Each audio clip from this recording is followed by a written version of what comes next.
মিঠি এখন রুদ্ধশ্বাসে দৌড়াচ্ছে। ওর আজ স্কুলে ক্রীড়া প্রতিযোগিতা অনুষ্ঠিত হচ্ছে। ও সেখানে দৌড় প্রতিযোগিতায় অংশগ্রহণ করবে বলে দৌড় দিয়ে মাঠের ভিতর যে লাইন করে দাঁড়িয়ে পড়েছে। আমাদের একটু যেতে দেরি হয়েছিল। মেয়েটা দৌড়ে দৌড়ে যে সামনের দিকে চলে আসছে।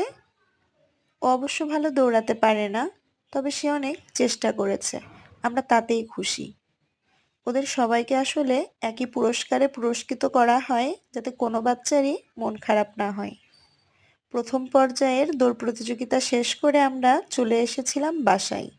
দ্বিতীয় পর্যায়ে ছিল যেমন খুশি তেমন সাজো প্রতিযোগিতা। ও আজ ওখানে বহুরূপী সেজেছে। আমি ওকে বাসা থেকে সাজিয়ে স্কুলে নিয়ে যাচ্ছি। অনেক মায়েরা অবশ্য স্কুলে বসেই বাচ্চাদেরকে সাজাচ্ছিল। মিঠি আজ বহুরূপী সেজেছে। বহুরূপী হচ্ছে একটি পেশা, যা আজ বিলুপ্তির পথে।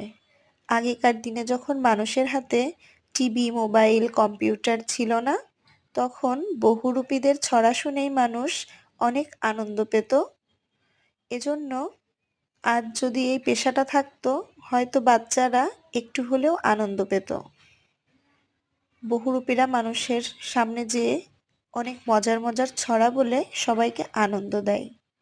এতে মানুষ খুশি হয়ে তাদেরকে সামান্য কিছু অর্থ প্রদান করে। তা দিয়েই তাদের সংসার চলে। আর যেহেতু এই পেশাটা বিলুপ্তির পথে, এই পেশাটা সবার সামনে তুলে ধরার জন্যই ওকে বহুরূপী সাজিয়েছিলাম। অনেকেই অনেক কিছু সাজিয়ে নিয়ে এসেছিল।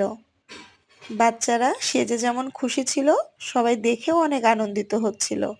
সবাই অনেক ভালো করার চেষ্টা